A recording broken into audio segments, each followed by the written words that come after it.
I'm making a ton of progress in my garage. You don't have to be out at the driving range. You don't have to be out at the golf course. You can do this stuff at home.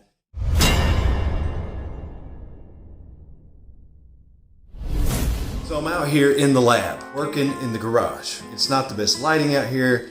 It's definitely not the best for the sound on these videos. It's not the best shooting conditions. And I don't know if you can tell on video or not, but everything is in disarray in the garage. I have managed to make myself sort of a net for the foam balls so that I can work in the garage on my swing, on mechanics and things like that I just don't have the time to go out and work on the range at length. You may also notice that there is a giant hole in my garage ceiling. There's a bathroom right above that. And we noticed some water the other day when I was out here working on my swing a little bit.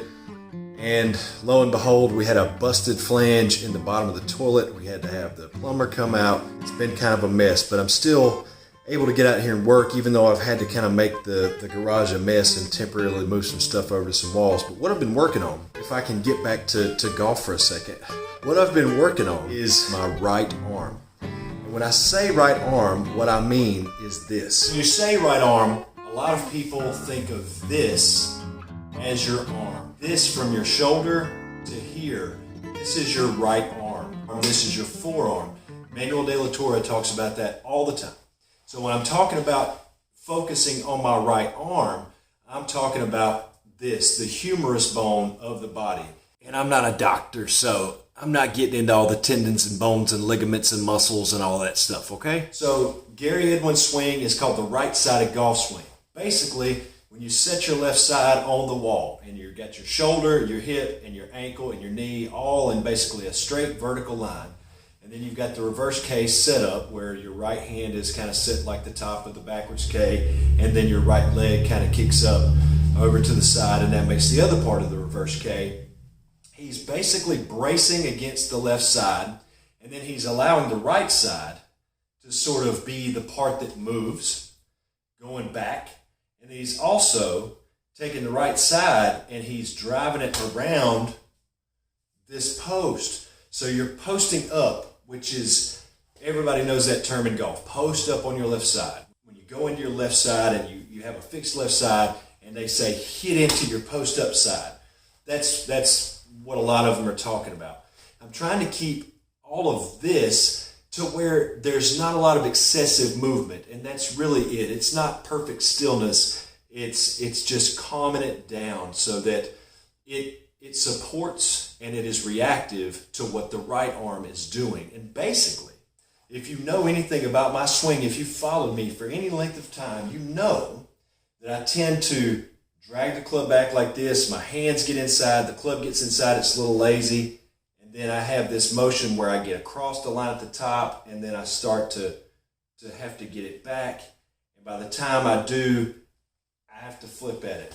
So it's over swinging, it's early extension, it's coming over the top, it's really turning my shoulder after it. I'm trying to get my right shoulder to go after it. And basically, I'm trying to hit from the top.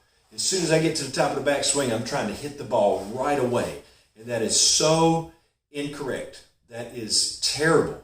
It's just terrible. And everybody who knows anything about the golf swing will tell you that hit instinct right at the top. Now, Jack Nicklaus said that he releases. He can't release it soon enough from the top, but a release is different than trying to hit it from the top. I'm totally out of position.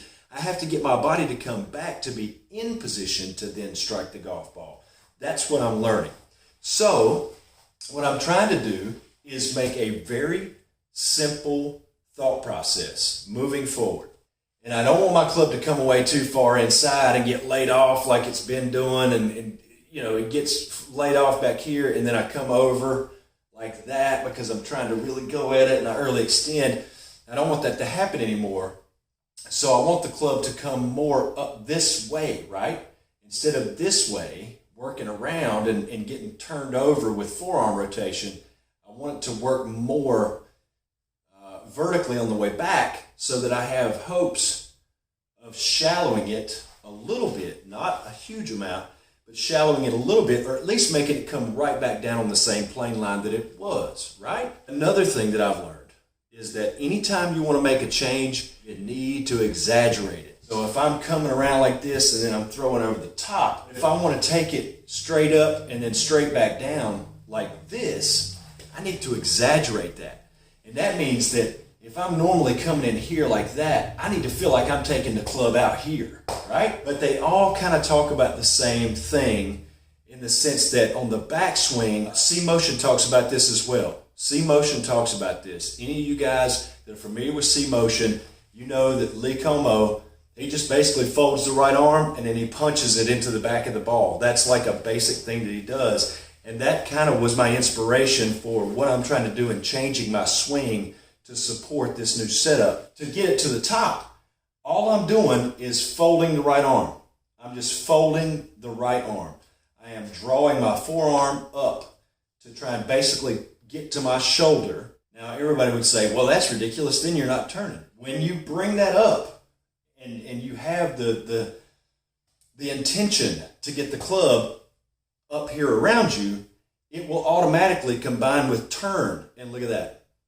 Look, I'm just folding the right arm and combining with turn. Rotary swing talks about that. That's how Lee Como gets to the top. Now when he gets to the top, his hand is basically right on his shoulder. It looks like his right hand gets right in line with his shoulder. And from here, he's just firing that through and unfolding that arm and punching the back of the ball. And if you've ever heard his contact, if you've ever seen his distance, if you've ever watched his ball flight, it is just otherworldly. It is incredible. One other guy that has great ball sound like that is Charles Calhoun, the Shade Tree Pro down in Florida. He's got that great strike, that punchy sound, and he punches at the ball. So when you take the right arm, you just fold it up, but then you combine it with turn. Look at that.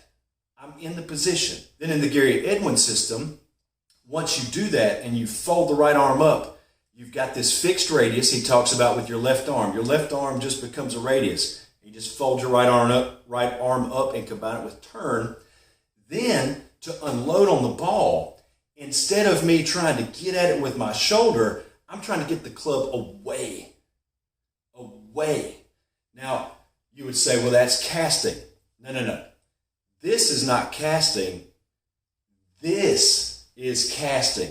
It's the shoulder move that comes over the top. That's what makes the cast. That's what gets you off plane. That's what takes you out of sync. That's what causes so many problems in your swing. But here, I'm just trying to make my move to open up my right arm, to go the other way. So I think it's induction. I induct my right bicep and I abduct my right bicep. Now I'm just not going to sit here and do this, but I'm going to combine that with turn. And when I do, the power that comes out of that is incredible. I'm going to show you from the front on view what I've been working on. I apologize, I can't get it all in frame. You're not going to see my feet. So I'm not making hard swings. I'm not really going at this. I'm just trying to learn the motion. I'm just folding with turn and unfolding with turn. And that's basically you drawing back and you just punching. Look at that, into the back of the ball. Now you can try and drive that club into the ground all you want straight down, but try as you may, what's going to happen is it's going to become circular. It has to, because you reach your limit somewhere in this area. I don't know, I'm not an expert, but you reach your limit somewhere and it has to create a circle. Look, I'm just trying to throw it straight down. And that speaks to Overhand Golf's Holy Grail method. Go check that out. Overhand Golf, guy named Greg. Overhand Golf and the Holy Grail move. I'm going to set the radius with my left arm. That's going to remain kind of fixed. It's not a stout left arm to where you're completely locked out and your muscles are all tensed up, but it's an extended left arm. Then my right arm comes in and at address, I want a little bit of bend in my right arm. Not a ton, but a little bit. And then I set the wall on the left side. Weight is kind of equally distributed on my feet, 50-50, maybe 60-40, front foot going back. And then that gives me a little bit of shoulder tilt, just like this. When I set it on the wall, I got the reverse case set up. And all I'm doing from here is I'm going to fold the right arm with turn, and I'm going to unfold the right arm with turn. Okay? I'm going to keep all of this pretty quiet. It can move, it's fine, it can move, within reason, but you just don't want it to be excessive. Little forward shaft length. Right hand making the K up against this side of the K. That's another key. Right hand getting toward my left thigh. Fold the right arm with turn. Unfold the right arm and let it turn. You can't unfold this fast enough. I can get it to the top, and I'm pretty strong. I've done masonry for years, been in construction for over 20 years. I'm a pretty strong guy, even at my advanced elderly age. I can't unfold that fast enough. It creates turn because you're on this fixed axis and you're trying to throw it back here. It's unbalanced. All the pressure is going here, but you're on this fixed axis, and by nature, I'm trying to go down. I'm trying to go down as much as I can, but look at that circular motion that comes out. I can't do anything but swing a circle. And if you watch Lee Como, watch his old stuff, man. Watch him when he's out in Texas on the driving range and turn the volume up. Turn the volume up to 100 and just sit there and listen to it on repeat over and over and tell me, do you hear the golf ball letting out that little scream as it leaves the tee box? He's murdering the golf ball. He's just punching the ball like it owes him money. Fold and unfold. It's going to take practice. It's going to take time. I have some seriously ingrained bad habits that there's no way they're going to be gone tomorrow or next week or probably even by the end of this video series. But I'm going to make progress, and I'm exaggerating my feels. I'm exaggerating positions. And look, when I fold the right arm up, I'm at the camera. Look here. Do it with turn. Look how that goes straight up. And look, it's in the perfect position. Unfold the right arm. Look at that. Look at that. Club right back where it came from. And you combine that with a little bit of turn. You get a little bit of weight shift. He always talks about the left side will kind of bump and break the wall. It's not like this. It's not like that. But it kind of bumps just through the wall and just kind of breaks it as that weight transfers a little bit. And the weight is not really in each half of your body. It only gets to your left foot or your right foot because you're putting the weight over here. Now the right side weighs more. And then you're putting the weight over here. Now the left side weighs more. If you don't try and prevent it, weight shift is going to have to happen because you're taking, I don't know, what do my arms weigh? Like 100 pounds a piece? I don't know, they're huge. Now I'm putting it here and then I'm sending it over here with high speed. That's going to shift your weight unless you fight it and you do something to kind of spin out and stay back on your right foot. Your weight will have to shift. So those are the things that I'm working on. I'm making a ton of progress in my garage. You don't have to be out at the driving range. You don't have to be out at the golf course. You can do this stuff at home. You don't even have to have golf balls if you don't want to. I've got a blanket, some pool noodles, and some foam golf balls. You can take an old piece of carpet. You can go out in your backyard. You can find a field nearby, and you can just work on it without having to pay a fortune or go drive 10, 12, 15 years to get to the nearest driving range with all of us having to work like we do. This is as simple as I can make it. The Gary Edwin reverse case setup, the quieted, responsive body, fold the right with turn, unload the right with turn as much as possible. Can it be that simple? Will this finally be the answer to good golf for me? How do you get this open?